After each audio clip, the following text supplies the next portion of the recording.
അങ്ങനെ നമ്മളുടെ മനോഹരമായ മറ്റൊരു പ്രഭാതം കൂടി എത്തിയിരിക്കുകയാണ്. തെളിഞ്ഞ ആകാശമാണെങ്കിലും എവിടെയൊക്കെയോ മഴക്കാറുണ്ട് കേട്ടോ. ഞാൻ വലിയ 2 പൊട്ടറ്റോ പുഴുങ്ങാനായിട്ട് എടുത്ത് വെച്ചിട്ടുണ്ട്. അപ്പോൾ വലുതായതുകൊണ്ട് തന്നെ ഞാൻ ഇത് കണ്ടോ, ഇത് 2ആയിട്ട് കട്ട് ചെയ്തിട്ടാണ് പുഴുങ്ങിയെടുക്കുന്നത്. അപ്പോൾ പ്രഷർ കുക്കറിലേക്ക് ഇതുപോലെ കട്ട് ചെയ്തിട്ട ശേഷം പാകത്തിനുള്ള ഉപ്പിട്ടിട്ട് ഒരു 4 വിസിൽ വരെ നമ്മളിത് വേവിച്ചെടുക്കും. അപ്പോൾ 4 വിസിൽ കേട്ട് കഴിയുമ്പോഴേക്കും നന്നായിട്ട് പൊട്ടറ്റോ വെന്ത് കിട്ടും. സ്റ്റീമൊക്കെ പോയ ശേഷം ഞാൻ കുക്കർ ഓപ്പൺ ചെയ്തിട്ടുണ്ട്. അപ്പം ഞാൻ ഡ്രെയിൻ ചെയ്തെടുത്ത പൊട്ടറ്റോ തോല് കളഞ്ഞ് ഒരു ബൗളിലേക്ക് വെച്ചിരിക്കുകയാണ്. പൊട്ടറ്റോ എല്ലാം ഞാൻ ഇതുപോലെ ഒരു ഫോർക്ക് കൊണ്ട് ഉടച്ചെടുക്കുകയാണ്. നമ്മൾ കൈകൊണ്ട് ഉടച്ചെടുത്താലും മതി, നന്നായിട്ടൊന്ന് ഉടഞ്ഞു കിട്ടണം കേട്ടോ, ഒട്ടും കട്ട ഇരിക്കാൻ പാടില്ല. അപ്പോൾ ഉടച്ച ശേഷം ഞാനിവിടെ 2 സവാള ചോപ്പ് ചെയ്തെടുത്ത് വെച്ചിട്ടുണ്ട്. ഈ ചോപ്പ് ചെയ്ത സവാള നമുക്കിതിലേക്ക് ഇട്ട് കൊടുക്കാം. അതുപോലെ തന്നെ ഒരു 4 പച്ചമുളക് ഞാനിതുപോലെ ക്രഷ് ചെയ്തെടുത്തിട്ടുണ്ട്. പിന്നെ ഒരു ക്യാപ്സിക്കത്തിൻ്റെ പകുതിയാണ് ഞാനിവിടെ എടുത്തിരിക്കുന്നത്, അതും ചെറുതായിട്ട് അരിഞ്ഞത് ഇട്ട് കൊടുക്കുകയാണ്. പിന്നെ ഞാനിവിടെ 3 സ്ലൈസ് ബ്രെഡ് ഇതുപോലെ പൊടിച്ചെടുത്തിട്ടുണ്ട്. ഈ പൊടിച്ച ബ്രെഡും ഇതിലേക്ക് ഇട്ട് കൊടുക്കുകയാണ്. പിന്നെ കുറച്ചധികം മല്ലിയിലയും കൂടി ഇട്ട് കൊടുക്കുകയാണ്. ചെറുതായിട്ട് അരിഞ്ഞിട്ട് എടുക്കണം. അതിനുശേഷം ഞാൻ 1 ടീസ്പൂണോളം ആംചൂർ പൗഡർ, അതായത് ഡ്രൈ മാംഗോ പൗഡറാണ് കേട്ടോ. പിന്നെ 1 ടീസ്പൂൺ കുരുമുളക് പൊടി, 1 ടീസ്പൂൺ ഗരം മസാല പൊടി, 1/4 ടീസ്പൂൺ ചെറിയ ജീരകം ക്യുമിൻ സീഡിൻ്റെ പൗഡർ, പിന്നെ അയമോദകം അജ്വൈൻ സീഡ് 1 ടീസ്പൂണ്, 1 ടീസ്പൂണോളം മഞ്ഞൾപ്പൊടി, പിന്നെ നമ്മൾ വറുത്ത അരിപ്പൊടി ഞാൻ ഇതിലേക്ക് ചേർക്കുന്നുണ്ട്. 2 ടേബിൾ സ്പൂണോളം ഇട്ട് കൊടുക്കുകയാണ്. അപ്പോൾ നല്ലൊരു കരികരിപ്പ് കിട്ടാൻ വേണ്ടിയിട്ടാണ് നമ്മൾ വറുത്ത അരിപ്പൊടി ചേർക്കുന്നത്. പാകത്തിനുള്ള ഉപ്പും 2 ടേബിൾ സ്പൂണോളം ടൊമാറ്റോ കെച്ചപ്പും കൂടി ഇതുപോലെ ഇട്ട് കൊടുത്തിട്ട് എല്ലാം കൂട്ടിയിട്ട് കൈകൊണ്ട് നന്നായിട്ട് കുഴച്ചെടുക്കണം. ശരിക്കും പറഞ്ഞാൽ ഈ ഒരു ഫില്ലിങ് ഉണ്ടാക്കിയെടുക്കാൻ നമുക്ക് നല്ല എളുപ്പമാണ് കേട്ടോ. ആകെ ആ പൊട്ടറ്റോ വേവിക്കുന്ന ആ ഒരു പാട് മാത്രമേ ഇതിനുള്ളൂ. ഇതിൽ പിന്നെ നമുക്ക് ഇഷ്ടമുള്ള അനുസരിച്ച് മാറ്റങ്ങളൊക്കെ വരുത്താം. ഒന്ന് കുഴച്ചെടുത്ത ശേഷം ഞാനിവിടെ 1 നാരങ്ങ എടുത്തിട്ടുണ്ട്. അപ്പോൾ നാരങ്ങ ഒന്ന് പിഴിഞ്ഞ് ഒഴിച്ചു കൊടുക്കുകയാണ്. അപ്പോൾ ഇതിന് ചെറിയൊരു പുളിപ്പ് കിട്ടാൻ വേണ്ടിയിട്ടാണ് നമ്മൾ നാരങ്ങ നീര് ഇതിലേക്ക് ചേർത്ത് കൊടുക്കുന്നത്. അതിന് ശേഷം വീണ്ടും ഇത് കൈകൊണ്ട് നല്ലതുപോലെ ഒന്ന് കുഴച്ചെടുക്കണം കേട്ടോ. അപ്പോൾ കണ്ടോ, കറക്റ്റ് നല്ല ഒരു സ്മൂത്തായിട്ട് വന്നിട്ടുണ്ട് നമ്മളുടെ ഈ ഫില്ലിംഗ് എന്ന് പറയുന്നത്. അപ്പോൾ ഇതിപ്പോൾ കുറച്ചധികം ഉണ്ട്. ഈ ഒരു ഫില്ലിംഗ് വെച്ചിട്ടാണ് ഞാൻ 2 തരം സ്നാക്ക്, 2 തരം അല്ല 3 തരം സ്നാക്ക് ഞാൻ തയ്യാറാക്കുന്നത്. അപ്പോൾ ഞാൻ ഇത് 2 പോർഷനായിട്ട് മാറ്റിയിട്ടുണ്ട്. അതിലൊരു പോർഷൻ ഇതുപോലെ എടുത്തിട്ടുണ്ട്. എടുത്ത ശേഷം ഞാൻ ഇതിൽ നിന്ന് ഇതുപോലെ കുറച്ച് വെള്ളം ഞാനൊരു ബൗളിലേക്ക് വെച്ചിട്ടുണ്ട്, കൈയൊന്ന് നനയ്ക്കാനായിട്ട്. എന്നിട്ട് ഇതിൽ നിന്ന് കുറച്ചെടുത്തിട്ട് ഇതുപോലെ ഉരുട്ടിയിട്ട് നമുക്ക് ഇഷ്ടമുള്ള ഷേപ്പിലാക്കിയെടുക്കാം. അപ്പോൾ ഞാനിവിടെ ഈ ഒരു ഷേപ്പിൽ, ഒരു ഓവൽ ഷേപ്പിലാണ് ഞാനിത് ഷേപ്പ് ചെയ്തെടുക്കുന്നത് കേട്ടോ. അങ്ങനെ നിർബന്ധമൊന്നുമില്ല ഈ ഷേപ്പ് തന്നെ വേണമെന്ന്. നിങ്ങൾക്ക് ഇപ്പം നിങ്ങളുടെ കയ്യിൽ കട്ടർ ഉണ്ടെങ്കിൽ കട്ടർ വെച്ചിട്ട് ഇത് ഇഷ്ടമുള്ള ഷേപ്പിൽ കട്ട് ചെയ്തെടുക്കാം. അതല്ല എന്നുണ്ടെങ്കിൽ സ്ക്വയറായിട്ട് എടുക്കാം, അല്ലെങ്കിൽ ബോളായിട്ട് എടുക്കാം. അതൊക്കെ നിങ്ങളുടെ ഇഷ്ടത്തിനനുസരിച്ച് എടുത്താൽ മതി. അപ്പോൾ ഞാൻ ഈ ഫില്ലിംഗ് എല്ലാം ഈ ഒരു ഷേപ്പിൽ റെഡിയാക്കി എടുക്കുകയാണ്. എളുപ്പമാണ് കേട്ടോ, കയ്യിൽ വെച്ചിട്ട് എളുപ്പം നമുക്കിത് ഷേപ്പ് ചെയ്ത് എടുക്കാൻ സാധിക്കും. അപ്പോൾ ഈ ഒരു സൈസിൽ എനിക്കിപ്പം 7 ഓവൽ ഷേപ്പ് കിട്ടിയിട്ടുണ്ട്. അപ്പോൾ ഒരു ബൗൾ എടുത്തിട്ട് ഇതിലേക്ക് നമുക്ക് 3 ടേബിൾ സ്പൂണോളം കോൺഫ്ലവറും 1/4 കപ്പോളം മൈദാമാവും കൂടി ഞാൻ ഇട്ട് കൊടുക്കുകയാണ്. ഇതോടൊപ്പം തന്നെ ഞാൻ 1 ടേബിൾ സ്പൂൺ വറുത്ത അരിപ്പൊടിയും കൂടി ചേർത്ത് കൊടുക്കുന്നുണ്ട്. എല്ലാം കൂട്ടിയിട്ട് നന്നായിട്ടൊന്ന് മിക്സ് ചെയ്തെടുക്കും. അപ്പോൾ ഇത് ഇത്രയും ചേരുവ നിങ്ങൾ ചേർത്ത് എടുത്താൽ നല്ല കരികരിപ്പ് കിട്ടും കേട്ടോ. പിന്നെ ഞാനിവിടെ 2 ടീസ്പൂണോളം ചില്ലി ഫ്ലേക്സും കുറച്ച് മല്ലിയില ചെറുതായിട്ട് ഇതുപോലെ ഒന്ന് കട്ട് ചെയ്തിട്ട് കൊടുക്കും. അപ്പോൾ നമ്മൾ ഇങ്ങനെയൊക്കെ ചേർത്തിട്ട് തയ്യാറാക്കുമ്പോൾ ഒരു പ്രത്യേക ടേസ്റ്റാണ് കേട്ടോ.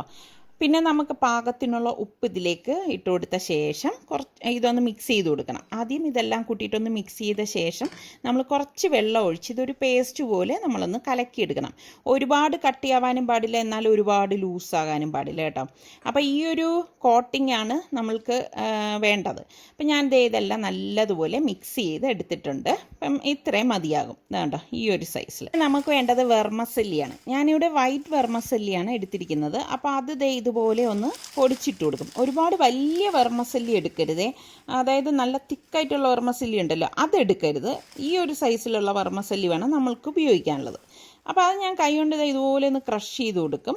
അപ്പോൾ ഇതിന് പ്രത്യേകിച്ചൊരു അളവൊന്നുമില്ല. അപ്പോൾ ഞാൻ എങ്ങനെയാണെന്ന് വെച്ചാൽ ഇത് കുറേശ്ശെ എടുത്തിട്ട് ക്രഷ് ചെയ്ത് എടുക്കത്തേ ഉള്ളൂ. അല്ലെങ്കിൽ എല്ലാം കൂടിയിട്ട് നമ്മളെ കയ്യിലെ മാവൊക്കെ ചേർന്നിട്ട് അത് ഒട്ടിപ്പിടിക്കാൻ സാധ്യതയുണ്ട് കേട്ടോ. അപ്പോൾ അതേ നമ്മൾ തയ്യാറാക്കി വെച്ചിരിക്കുന്ന ഓരോ ഉരുളയും എടുത്തിട്ട് ദേ ഇതുപോലെ ഈ തയ്യാറാക്കി വെച്ചിരിക്കുന്ന ഈ ഒരു മൈദയുടെ കൂട്ടുണ്ടല്ലോ അതിലേക്ക് ഇത് മുക്കിയെടുക്കും. മുക്കിയെടുത്ത ശേഷം ഈ വെർമസെല്ലിയിലേക്ക് ഇട്ടിട്ട് ഒന്ന് മറ്റേ കൈ കൊണ്ട് ഇതിൻ്റെ മീതെ ഇട്ടിട്ട് ഒന്ന് കോട്ട് ചെയ്തെടുക്കുകയാണ് ചെയ്യണത്. അങ്ങനെ ഇതിനെ തിരിച്ചും മറിച്ചും ഇട്ടിട്ട് എല്ലായിടത്തും വെർമസെല്ലി വരത്തക്ക രീതിയിൽ നമ്മളൊന്ന് റെഡിയാക്കിയെടുക്കും. ഇതാ കണ്ടോ, ഈസിയാണ് കേട്ടോ, ഒരു പാടുമില്ല, പെട്ടെന്ന് തയ്യാറാക്കിയെടുക്കാം നമുക്ക്. ഇതാ നോക്കിക്കേ. അപ്പോൾ നമ്മൾ ഈ ഓരോ ഓവൽ ഷേപ്പിലും ഞാൻ വെർമസെല്ലി കൊണ്ട് കോട്ട് ചെയ്ത് എടുത്തിട്ടുണ്ട്. ഇതാ കണ്ടോ. അപ്പോൾ ഇനി ഇരിക്കുന്നതെല്ലാം നമുക്ക് ഇതുപോലെ തന്നെ ഈ ഒരു മൈദയിൽ ഡിപ്പ് ചെയ്തിട്ട് നമുക്ക് ഈ വെർമസെല്ലിയിലേക്ക് റോൾ ചെയ്തെടുക്കണം. അപ്പം നമ്മൾ ഈ മൈദ മാത്രമല്ലല്ലോ ഇതിൽ ചേർത്തത്, മൈദ, കോൺഫ്ലവർ, അരിപ്പൊടിയൊക്കെ ഉണ്ടല്ലോ. അപ്പോൾ അതുകൊണ്ട് തന്നെ നമ്മൾ ഇത് റെഡിയാക്കി എടുക്കുമ്പോൾ നല്ല കരികരിപ്പ് കിട്ടും കേട്ടോ. അതായത് മൊരുമരാന്നിരിക്കും നമ്മളുടെ ഈ ഒരു സ്നാക്ക്. അപ്പോൾ അതെ എല്ലാം ഞാൻ ഇതുപോലെ റോൾ ചെയ്ത് എടുക്കുകയാണ്. അപ്പം നമ്മൾ ഈ നമ്മളുടെ കയ്യിൽ മൈദ ഇരിക്കുന്ന ആ കൈ കൊണ്ട് നമ്മൾ റെഡിയാക്കി കഴിഞ്ഞാൽ എല്ലാം കൂട്ടിയിട്ട് അങ്ങ് ഉരുണ്ടുരുണ്ട് വരും കേട്ടോ. അപ്പോൾ അങ്ങനെ ചെയ്യരുതേ. അപ്പോൾ ഇടയ്ക്കിടയ്ക്ക് കൈയൊന്ന് കഴുകി കൊടുത്തിട്ട് ഇതുപോലെ ഒന്ന് റോൾ ചെയ്ത് എടുത്താൽ മതി. ഇതുപോലെ എടുക്കണം. അപ്പോൾ ഞാൻ ഇതെല്ലാം കോട്ട് ചെയ്ത് ഇവിടെ എടുത്തു വെച്ചിട്ടുണ്ട്. അപ്പം നമ്മൾ രണ്ടാമത് തയ്യാറാക്കാൻ വേണ്ടി മാറ്റി വെച്ചിരിക്കുന്ന ആ ഫില്ലിങ് എടുത്തിരിക്കുകയാണ്. പിന്നെ ഞാനിവിടെ 2 മുട്ട ഇതുപോലെ കട്ട് ചെയ്ത് എടുത്തിട്ടുണ്ട്. പിന്നെ നമ്മൾ ഈ കോട്ട് ചെയ്യാനായിട്ട് എടുത്തിരിക്കുന്ന മാവ് ഈ സെയിം മാവ് തന്നെയാണ് ഞാനിവിടെ എടുത്തിരിക്കുന്നത്. അപ്പം ഞാനിവിടെ ഒരു 6 പീസ് ബ്രെഡ് എടുത്തിട്ട് അതിൻ്റെ സൈഡെല്ലാം ഇതുപോലെ കട്ട് ചെയ്തെടുക്കുകയാണ്. അപ്പോൾ സൈഡ് കട്ട് ചെയ്താൽ നിങ്ങൾ വിഷമിക്കേണ്ട, ഇത് നമുക്ക് ബ്രെഡ് ക്രംസ് ആയിട്ട് പൊടിച്ച് ഉപയോഗിക്കാം കേട്ടോ, അല്ലാതെ കളയൊന്നും ചെയ്യരുത് കേട്ടോ. അപ്പം ഇതെല്ലാം ഞാൻ ബ്രെഡ് ക്രംസിന് വേണ്ടി മാറ്റി വെക്കുകയാണ്. അപ്പോൾ ആ ബ്രെഡ് ഞാൻ പൊടിച്ചെടുത്തതാണ് ഈ കാണുന്നത്. ബ്രെഡിൻ്റെ കൂടെ ഇതും കൂടി പൊടിച്ചെടുത്തിട്ട് കുറച്ച്, അതായത് 1 ടീസ്പൂണോളം ചില്ലി ഫ്ലേക്സും കൂടി ഇട്ടിട്ട് മിക്സ് ചെയ്ത് എടുത്തിരിക്കുകയാണ്. പിന്നെ ഞാൻ ഇതിലേക്ക് കുറച്ച് മല്ലിയിലയും കൂടി കട്ട് ചെയ്തിട്ട് കൊടുക്കുന്നുണ്ട്. മല്ലിയില നനവ് വരാൻ പാടില്ല കേട്ടോ. നനവ് വന്നു കഴിഞ്ഞാൽ നമ്മുടെ ബ്രെഡും വല്ലാതെ അങ്ങ് നനഞ്ഞു പോവും, അത് പ്രത്യേകം ശ്രദ്ധിച്ചേക്കണം. അപ്പോൾ ഇതെല്ലാം കട്ട് ചെയ്ത ശേഷം ഇതുപോലെ ഒന്ന് മിക്സ് ചെയ്ത് കൊടുക്കാം. അപ്പോൾ നമ്മളുടെ അടുത്ത സ്നാക്ക് ഉണ്ടാക്കാൻ വേണ്ടി നമ്മളുടെ ബ്രെഡ് ക്രംസും റെഡി ആയിട്ടുണ്ട്. അപ്പം നമ്മളുടെ പരത്തുന്ന പലകയിൽ കുറച്ച് അരിപ്പൊടിയാണ് തൂകിയിരിക്കുന്നത്. എന്നിട്ട് ഈ കട്ട് ചെയ്ത് വെച്ചിരിക്കുന്ന ബ്രെഡ് ഞാൻ ഇതുപോലെ ഒന്ന് പരത്തി കൊടുക്കുകയാണ്.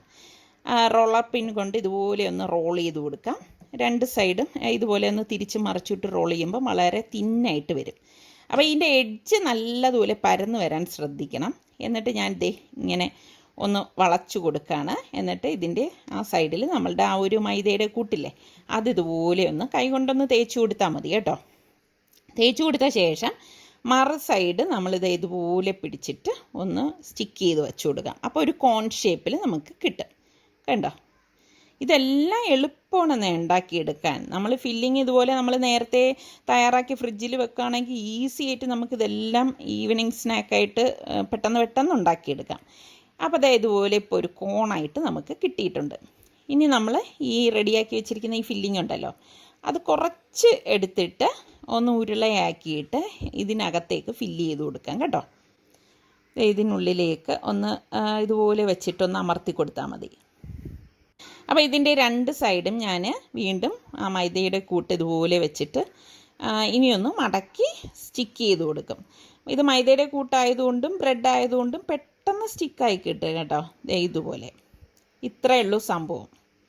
അപ്പോൾ ഇനി ഇരിക്കുന്ന ബ്രെഡെല്ലാം നമുക്ക് ഇതുപോലെ തന്നെ തയ്യാറാക്കി എടുക്കാം. പിന്നെ നമ്മളുടെ നാട്ടിലെ ബ്രെഡൊക്കെ ആകുമ്പോൾ പിടിച്ചാൽ പൊട്ടുന്നൊരു പരുവമാണ് കേട്ടോ, അങ്ങനെയും കൂടിയുണ്ട്. അപ്പോൾ നല്ല ബ്രെഡ് നോക്കി നിങ്ങൾ എടുക്കാൻ ശ്രദ്ധിക്കണം. എന്നിട്ട് നമ്മൾ ഈ ഓരോന്നും ഈ മൈദയുടെ കൂട്ടിലേക്ക് മുക്കിയ ശേഷം നമ്മൾ ഈ പൊടിച്ചു വെച്ചിരിക്കുന്ന ബ്രെഡ് ക്രംസ് ഉണ്ടല്ലോ അതിലേക്ക് ഒന്ന് കോട്ട് ചെയ്തെടുക്കുകയാണ് ചെയ്യണത്. ഞാനിവിടെ ബ്രെഡ് ക്രംസ് ഡ്രൈ ആയിട്ടുള്ളതല്ല എടുത്തിരിക്കുന്നത്. ഞാൻ നേരത്തെ പറഞ്ഞില്ലേ ബ്രെഡ് തന്നെ പൊടിച്ചെടുത്തതാണ് കേട്ടോ. അപ്പോൾ ഇതെല്ലാം കോട്ട് ചെയ്ത് എടുത്തിട്ടുണ്ട്. അപ്പോൾ നമ്മളുടെ കോട്ടിംഗ് എല്ലാം ഇതിലേക്ക് പിടിച്ചിട്ടുണ്ട്. അപ്പോൾ ഇനി ഞാനിത് മാറ്റി വെക്കുവാണ്. അപ്പോൾ ആ ഇരിക്കുന്നതെല്ലാം നമുക്ക് ഇതുപോലെ തന്നെ കോട്ട് ചെയ്തെടുക്കാം. ഇനി അടുത്ത് ഞാൻ ഇതുപോലെ തന്നെ ഒരു 3-4 ബ്രെഡ് എടുക്കണം. അതിൻ്റെ അരികൊന്ന് കട്ട് ചെയ്ത് മാറ്റി വെക്കും. മാറ്റി വെച്ച ശേഷം ഇത് കണ്ടോ, റോളർ പിൻ കൊണ്ട് ഇങ്ങനെ ഒന്ന് റോൾ ചെയ്ത് കൊടുക്കും. റോൾ ചെയ്ത് കൊടുക്കുമ്പോഴേക്ക് നമുക്ക് അത് എത്രത്തോളം തിന്നായിട്ട് നമുക്ക് റോൾ ചെയ്യാൻ പറ്റുമോ അത്രത്തോളം തിന്നായിട്ടൊന്ന് റോൾ ചെയ്തെടുക്കണം കേട്ടോ. അപ്പോൾ ഇതെല്ലാം ഞാനിവിടെ റോൾ ചെയ്തെടുത്തിട്ടുണ്ട്. അപ്പോൾ ഇനി ഇതിലേക്ക് ഞാൻ മുട്ട വച്ചിട്ടാണ് ഫില്ല് ചെയ്യുന്നത് കേട്ടോ. അപ്പോൾ ഇതിൻ്റെ ഇതുപോലെ കോണാക്കിയാണ് ഞാനത് ഫോൾഡ് ചെയ്തെടുക്കുന്നത്. അപ്പോൾ പുഴുങ്ങിയ മുട്ട ഞാൻ കട്ട് ചെയ്തത് ഇതുപോലെ വെച്ച് കൊടുക്കും. ഇതിൻ്റെ അറ്റത്ത് ഇതുപോലെ വെച്ച് കൊടുക്കും. അതിനുശേഷം കുറച്ച് നമ്മൾ തയ്യാറാക്കി വെച്ചിരിക്കുന്ന ആ പൊട്ടറ്റോ ഫില്ലിംഗ് ഉണ്ടല്ലോ, അതും കൂടി ഇതുപോലെ ഒന്ന് കവർ ചെയ്ത് കൊടുക്കും.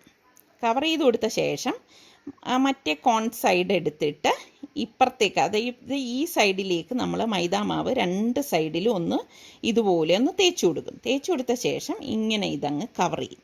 കവർ ചെയ്തിട്ട് 2 സൈഡും ഒന്ന് പ്രസ് ചെയ്ത് കൊടുക്കും. അപ്പോൾ ഒരു കണ്ടോ, ഈ ഒരു ഷേപ്പിൽ, അതായത് ത്രികോണത്തിൻ്റെ ഷേപ്പിൽ നമുക്ക് കിട്ടിയിട്ടുണ്ട്, സമോസയുടെ ഷേപ്പ് കണ്ടോ. അപ്പോൾ ഈ ഒരു രീതിയിലാണ് റെഡിയാക്കി എടുക്കുന്നത്. അപ്പോൾ ഈ ഇരിക്കുന്നതെല്ലാം ഞാൻ ഇതുപോലെ മുട്ട വച്ചിട്ട് ഈ പൊട്ടറ്റോയുടെ ഫില്ലിങ്ങും വെച്ച ശേഷം മൈദാമാവ് 2 സൈഡിലും തേച്ചിട്ട് ഈ ത്രികോണ ഷേപ്പിൽ ഇതൊന്ന് മടക്കി പ്രസ് ചെയ്തെടുക്കുകയാണ് ചെയ്യണത്. അപ്പം ഞാൻ നേരത്തെ പറഞ്ഞതുപോലെ ബ്രെഡ് ആയതുകൊണ്ടും മൈദാമാവിൻ്റെ കൂട്ടായതുകൊണ്ടും പെട്ടെന്ന് തന്നെ നമുക്കിത് സ്റ്റിക്ക് ചെയ്തെടുക്കാൻ പറ്റും. അപ്പോൾ ഇതെല്ലാം ഇവിടെ റെഡി ആയിട്ടുണ്ട്. അപ്പോൾ ഞാൻ ഈ ബ്രെഡ് ക്രംസിലേക്ക് 1 ടീസ്പൂണോളം മഞ്ഞൾപ്പൊടി ഇട്ടിട്ട് ഇതുപോലെ ഒന്ന് ഇളക്കി കൊടുക്കുകയാണ്. അപ്പോൾ ഇനി ബാക്കിയിരിക്കുന്നതെല്ലാം ഞാൻ ഇങ്ങനെയാണ് റെഡിയാക്കി എടുക്കുന്നത് കേട്ടോ. അപ്പോൾ ഒരു വെറൈറ്റിക്ക് വേണ്ടിയിട്ടാണ് ഇങ്ങനെയൊക്കെ തയ്യാറാക്കുന്നത്. അപ്പോൾ നമ്മൾ ഈ മുട്ട വച്ചിരിക്കുന്ന ആ ഫില്ലിംഗ് ബ്രെഡ് നമ്മൾ ഈ മൈദയുടെ കൂട്ടിലേക്ക് മുക്കിയിട്ട് നമ്മൾ ഈ മഞ്ഞൾപ്പൊടി ചേർത്ത് മിക്സ് ചെയ്ത് വെച്ചിരിക്കുന്ന ഈ ബ്രെഡ് ക്രംസ് ഉണ്ടല്ലോ, അതിലേക്ക് ഇതുപോലെ ഒന്ന് കോട്ട് ചെയ്ത് കൊടുക്കും. കണ്ടോ, ഇതുപോലെ നമ്മളെല്ലാം കോട്ട് ചെയ്തെടുക്കണം. അപ്പോൾ ഈസി അല്ലേ ഇതുണ്ടാക്കിയെടുക്കാൻ.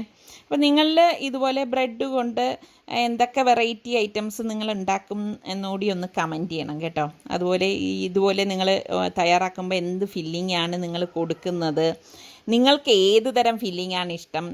ഇതിപ്പോൾ ഞാൻ മുട്ട ഇടുന്നത് കൊണ്ട് ചിലവ് കുറഞ്ഞ രീതിയിൽ ഉണ്ടാക്കിയെടുത്തതാണ് കേട്ടോ. ഇപ്പം നമ്മൾക്ക് ചിക്കൻ വേണമെങ്കിൽ ചിക്കൻ തയ്യാറാക്കാം, ഇഷ്ടമുള്ള ഫില്ലിംഗ് തയ്യാറാക്കാം. അങ്ങനെ 3 ടൈപ്പ് സ്നാക്സും ഇവിടെ പൊരിക്കാൻ തയ്യാറായിട്ടിരിക്കുകയാണ്. അപ്പം ഞാൻ ഓയിൽ ഒഴിച്ചു കൊടുക്കുകയാണ്. എപ്പോഴും നമ്മൾ ഫ്രൈ ചെയ്യുമ്പോൾ ആദ്യം ഓയിൽ നന്നായിട്ട് ചൂടാവണം. ചൂടായ ശേഷം ഫ്ലെയിം കുറച്ച് വെച്ചിട്ട് ഈ ഓരോന്നും ഇട്ടിട്ട് നമ്മൾ ഫ്രൈ ചെയ്തെടുക്കുകയാണ് ചെയ്യണത്. അപ്പം ഓയിൽ ആദ്യം നന്നായിട്ട് ചൂടായിരിക്കണം കേട്ടോ, അത് പ്രത്യേകം ശ്രദ്ധിക്കണം. പിന്നെ വേണം നമ്മൾ ഫ്ലെയിം കുറച്ച് കൊടുക്കാനായിട്ട്. അപ്പം ഇട്ട ഉടൻ തന്നെ നമ്മൾ ജസ്റ്റ് ഇതുപോലെ ഒന്ന് തിരിച്ചിട്ട് കൊടുക്കും. പിന്നെ നമ്മൾ തിരിച്ച് മറിച്ചും ഇട്ട് നല്ല ഒരു ഗോൾഡൻ കളറാവണത് വരെ ഇത് ഫ്രൈ ചെയ്തെടുക്കുകയാണ് ചെയ്യണത്. അപ്പോൾ കണ്ടോ, നമ്മളുടെ കോണായിട്ടുള്ള ആ ഒരു സ്നാക്ക് ഇവിടെ റെഡി ആയിട്ടുണ്ട്. അപ്പോൾ നല്ല ഒരു ഗോൾഡൻ കളറായിട്ടാണ് വന്നിരിക്കുന്നത്. നമ്മൾ ഈ എടുക്കുമ്പോൾ തന്നെ നല്ല മൊരുമൊരുപ്പും ഉണ്ടാവും കേട്ടോ. അപ്പോൾ ആദ്യം ഞാൻ നമ്മളുടെ സേമിയ കോട്ട് ചെയ്ത വെർമസല്ലി കോട്ട് ചെയ്ത സ്നാക്ക് ഇടത്തില്ല കേട്ടോ. അതിനൊരു കാര്യം എന്തെന്ന് വെച്ചാൽ നമ്മൾ ഈ ബ്രെഡ് ബാക്കിയുള്ളത് ഫ്രൈ ചെയ്യാനുള്ളത് ഫ്രൈ ചെയ്തെടുത്ത ശേഷം മാത്രമേ ഞാൻ സേമിയയുടെ കോട്ടിങ് വെക്കത്തുള്ളൂ. ഇതിപ്പോൾ ഞാൻ മഞ്ഞൾപ്പൊടി ചേർത്തിട്ട് മിക്സ് ചെയ്ത ബ്രെഡ് ക്രംസി മിക്സ് ചെയ്ത് നമ്മളുടെ സമോസ, അതായത് മുട്ടയുടെ ഫില്ലിംഗ് ഉള്ള സ്നാക്കാണ്. അപ്പോൾ അതും കൂടി ഇട്ടിട്ട് ഇതുപോലെ ഫ്രൈ ചെയ്തെടുക്കുകയാണ്. തിരിച്ചും മറിച്ചും ഇട്ട് നല്ല ഗോൾഡൻ കളറാവണ വരെ ഫ്രൈ ചെയ്തെടുക്കുക. അപ്പോൾ ബ്രെഡ് ആയതുകൊണ്ട് തന്നെ നമുക്ക് പെട്ടെന്ന് എല്ലാം ഫ്രൈ ആയി കിട്ടും കേട്ടോ. ഇത് കണ്ടോ. അപ്പോൾ ഞാൻ ഈ ഫ്രൈ ചെയ്ത എല്ലാം എണ്ണയിൽ നിന്ന് മാറ്റുവാണ്.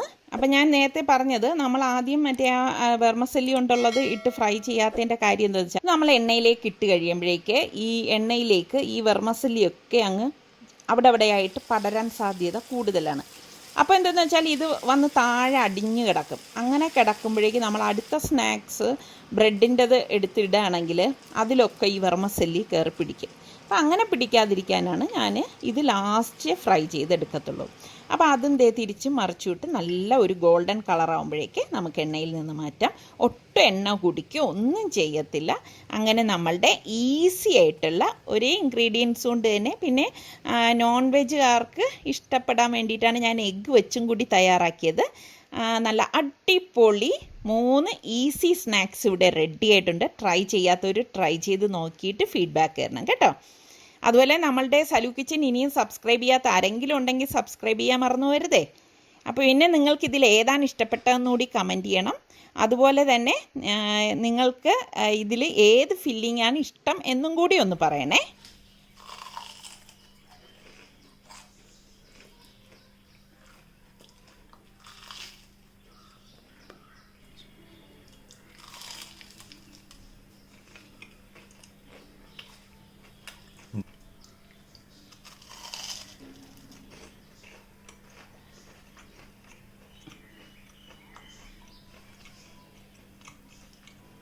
അപ്പോൾ നമുക്കിനി അടുത്ത നല്ല റെസിപ്പിയുമായി വരുന്നത് വരെ എല്ലാവർക്കും ബൈ.